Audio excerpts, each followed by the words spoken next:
السلام عليكم، كي دايرين؟ بخير؟ لاباس عليكم؟ صحيحه مزيانه؟ نتمنى تكونوا بخير وعلى خير. نتوما تتشوفوا هذا الفيديو.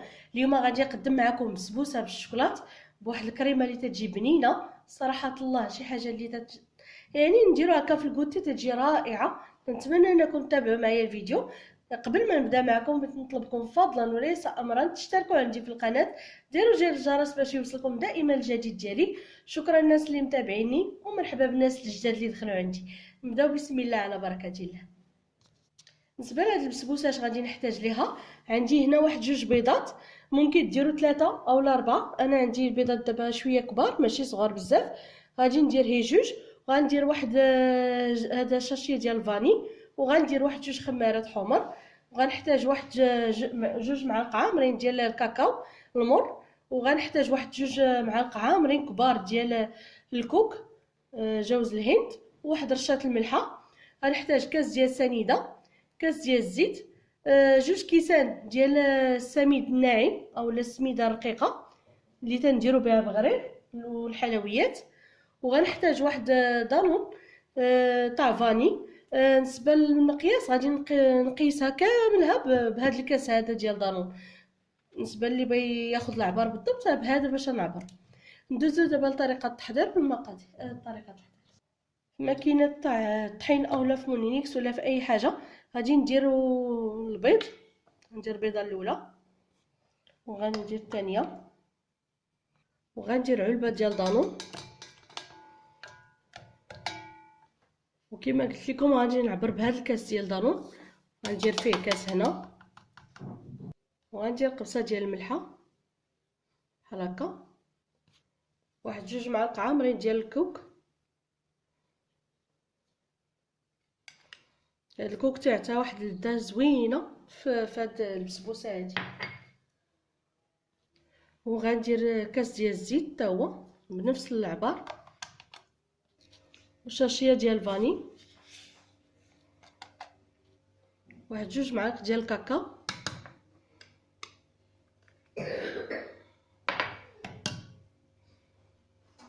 دابا غنطحن الكل ونرجع معكم باش ندير السميده وندير هذا سميتو الخمارات. صافي دابا بعد ما خلطتها مزيان وطربتها غادي نزيد ليها دابا هاد الكاس الاول ديال السميده، وغنزيدها واحد اخر عاد غندير من فوقها هذا الخمار.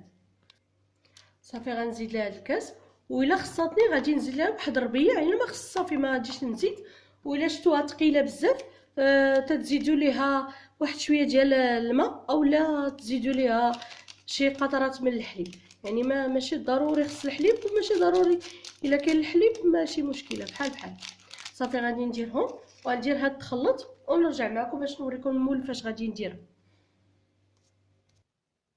هو هذا المول كما قلت لكم قبيله، هذا المول العجيب اللي تيكون عنده الحفره في الداخل. هذا دهنته بشويه ديال الزيت ودرت ليه شويه ديال السميده كما شفتوا، ونصب الخليط ديال سميتها البسبوسه. ها هو تيجي ما ثقيل ما خفيف، تيجي على هذا الشكل هكا. صافي كما ذكرت معكم درت هي دوك جوج كيسان ديال السميده ما زدتش عليهم مازال، هادشي اللي كاين. صافي غادي نفرغها دابا هنايا بسم الله، وغادي نديرها في الفران. الفران تيكون سخون ماشي بزاف، يعني يكون بدا غادي للسخونيه، وغادي نديرها طيب على خاطر نخليها طيب مزيان. ومنين طيب ليا غادي نخرجها باش نسقيها معكم وتشوفوا الشكل ديالها كيف غادي ندير لها الكريمه في الداخل. صافي دابا غادي نقادها مزيان وغنديرها في الفران طيب. ودابا غادي ندوز باش غادي نصاوب هاد الكريمه. غادي نحتاج ليها واحد 3 ديال المعالق ديال سنيده بحال هكا، وغنحتاج واحد 3 المعالق ديال كريم باتيسير اولا هذا دقيق الذره اللي متوفر لكم. هما بحال هكا. غنديرها غادي نزيد عليها الحليب، وغندير نصدر الحليب. بالنسبه اللي بغى يزيد بيضه هنايا ممكن تزيدوها، انا اكتفيت فقط بهذا حيت غادي ندير مازال دانون، غادي تكون كريميه مازال. يعني ما غاديش نحتاج مازال ندير ليها.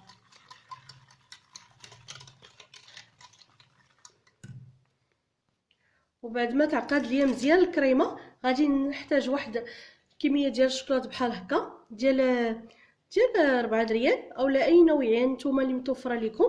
غادي نحتاجها باش نزيدها هنايا، ولا عندكم معلقه ديال الكاكاو حتى هي زيدوها هنا باش تعطي المذاق ديال الشوكولاط اكثر.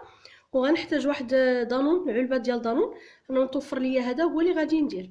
بعد ما يطيبوا ويسالي عاد غادي نزيدهم هنايا وصافي. دابا نزيد نسبل الكريمه ونسبل البسبوسه باش غادي نسقيها. غادي نحتاج يا كاس كبير ديال القهوه سريعه الذوبان، يعني واحد المعلقه كبيره مع شويه السكر والماء، ونديرهم يغلاو ونسقي بهم البسبوسه. اولا غادي ندير كاس الحليب مع الكاكاو ونخلطو ونسقي بها، اولا ممكن نسقيها بالحليب هي عادي، نتوما لكم الاختيار. دابا انا غندير هاد الكريمه تعقد ليا، وملي تعقد ليا نرجع معكم ان شاء الله باش تكون طابت البسبوسه. واهم حاجه خص باش بينا نسقيوها الحليب اولا القهوه باش غادي نسقيوها تكون سخونه بزاف، وتكون البسبوسه سخونه كي نخرجوها من الفران نسقيوها. دابا غادي ندوز باش ندير هاد الكريمه طيب.